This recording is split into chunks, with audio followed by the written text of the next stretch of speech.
A very old man with enormous wings, Gabriel Garcia Marquez. ഈ കഥ magical realism എന്ന വിഭാഗത്തിൽപ്പെടുന്നു.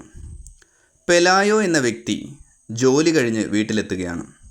മുറ്റത്ത് ഒരനക്കം കണ്ട് ചെന്ന് നോക്കുമ്പോൾ നിലത്തൊരു വയസ്സായ വ്യക്തി കിടക്കുന്നതായി അയാൾ കാണുന്നു. എന്നാൽ അയാളുടെ വലിയ ചിറകുകൾ പെലായോയെ സ്വല്പം ഭയപ്പെടുത്തുന്നു. തൻ്റെ ഭാര്യയായ എലിസൻ്റെയെയും കൂട്ടി അയാൾ വീണ്ടും എത്തുന്നു. എലിസൻ്റ കടുത്ത പനിയുള്ള തങ്ങളുടെ കുട്ടിയെ പരിചരിക്കുകയായിരുന്നു അപ്പോൾ. അയാൾ വൃത്തിഹീനമായ ചിറകുകളോടും വളരെ അവശനായും കാണപ്പെട്ടു. എന്തൊക്കെ അയാൾ സംസാരിച്ചെങ്കിലും അവർക്ക് മനസ്സിലായില്ല. ചിലപ്പോൾ കപ്പലപകടത്തിൽപ്പെട്ട് തീരത്തടിഞ്ഞതാകാമെന്ന് അവർ കരുതി. ഒച്ച കെട്ടെത്തിയ അയൽക്കാരി അയാൾ അവരുടെ കുട്ടിയെ സുഖപ്പെടുത്താനെത്തിയ മാലാഖയായിരിക്കും എന്ന് സംശയം പറയുന്നു. നാട് മുഴുവൻ പെലായോയുടെ വീട്ടിൽ ഒരു മാലാഖ എത്തിയതായി അറിയുന്നു. തെല്ലൊരു ഭയം തോന്നിയെങ്കിലും പെലായോ അയാളെ വലിച്ചു കൊണ്ടുവന്ന് തൻ്റെ കോഴിക്കൂട്ടിനുള്ളിൽ കിടത്തുന്നു. അടുത്ത ദിവസം തന്നെ അവരുടെ കുട്ടി സുഖം പ്രാപിക്കുന്നു.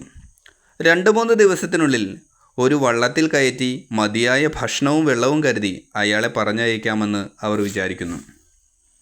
എന്നാൽ അടുത്ത ദിവസം അവരെ ഞെട്ടിച്ചുകൊണ്ട് പെലായോയുടെ വീട്ടിൽ എത്തിയ മാലാഖയെ കാണാൻ തിക്കും തിരക്കുമായി. ഒടുവിൽ തിരക്ക് നിയന്ത്രിക്കാൻ ടിക്കറ്റ് വെച്ച് ആളുകളെ വരുത്തി തുടങ്ങി. അതിലൂടെ പെലായോയും എലിസൻ്റെയും പണക്കാരായി തീർന്നു. എത്തിച്ചേർന്നവരെല്ലാം അയാളെ ശല്യപ്പെടുത്തുകയും ഒരു സർക്കസിലെ മൃഗത്തെ പോലെ പെരുമാറാൻ ആവശ്യപ്പെടുകയും ചെയ്തു. എന്നാൽ ആ വയസ്സായ വ്യക്തി വളരെ ശാന്തനായി കാണപ്പെട്ടു. വഴുതനങ്ങയുടെ ജെല്ലി പോലെയുള്ള ഭാഗം മാത്രമാണ് അയാൾ കഴിച്ചത്. സമയം കടന്നുപോയി. പതിയെ പതിയെ ആളുകൾ ഈ വ്യക്തിയിലുള്ള താല്പര്യം നഷ്ടപ്പെട്ടു തുടങ്ങി. ഈ സമയം നാട്ടിലൊരു സർക്കസ് കമ്പനി എത്തി. അതിൽ ഒരു സ്ത്രീ ചിലന്തിയായി മാറുന്നത് കാണാൻ ആളുകൾ തിരക്ക് കൂട്ടി. എന്നാലും ഇതൊന്നും പെലായോയും എലിസൻ്റെയും ബാധിച്ചില്ല. അവർ ആവശ്യത്തിനുള്ള പണം നേരത്തെ തന്നെ കണ്ടെത്തി കഴിഞ്ഞിരുന്നു. അവർ പുതിയ പുതിയ കാര്യങ്ങൾ തുടങ്ങുകയും ആഡംബരങ്ങൾ കാട്ടുകയും ചെയ്തുകൊണ്ടിരുന്നു. എങ്കിലും ആ വയസ്സായ മനുഷ്യൻ ആ കോഴിക്കൂട്ടിൽ തന്നെ കിടന്നു. വളരെ വൃത്തികെട്ട അവസ്ഥയിൽ അങ്ങനെ തന്നെ കിടന്നു. അവരുടെ കുട്ടി വലുതായപ്പോൾ അത് വൃദ്ധനെ ഇട്ടിരിക്കുന്ന കോഴിക്കൂട്ടിനടുത്ത് പോകാൻ തുടങ്ങി. 2 പേർക്കും ചിക്കൻ പോക്സ് വന്നത് ഒരുമിച്ചാണ്. ചികിത്സിക്കാനെത്തിയ ഡോക്ടർ വൃദ്ധനെയും പരിശോധിച്ചു. പക്ഷേ അയാളുടെ ചിറകുകൾ ഡോക്ടറെ അത്ഭുതപ്പെടുത്തി.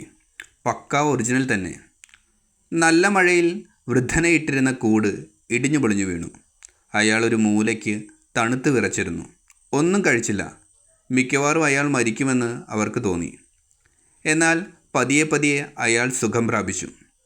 ചില പുതിയ കുഞ്ഞു ചിറകുകൾ അയാൾക്കുണ്ടായതായി പെലായോ കണ്ടു. ഒരു ദിവസം പച്ചക്കറി അറിഞ്ഞുകൊണ്ടിരുന്ന എലിസൻ്റ വൃദ്ധൻ പറക്കാൻ ശ്രമിക്കുന്നത് കണ്ടു. ആദ്യമൊക്കെ അയാൾ പരാജയപ്പെട്ടുവെങ്കിലും ഒടുവിൽ അയാൾ ഉയരാൻ തുടങ്ങി.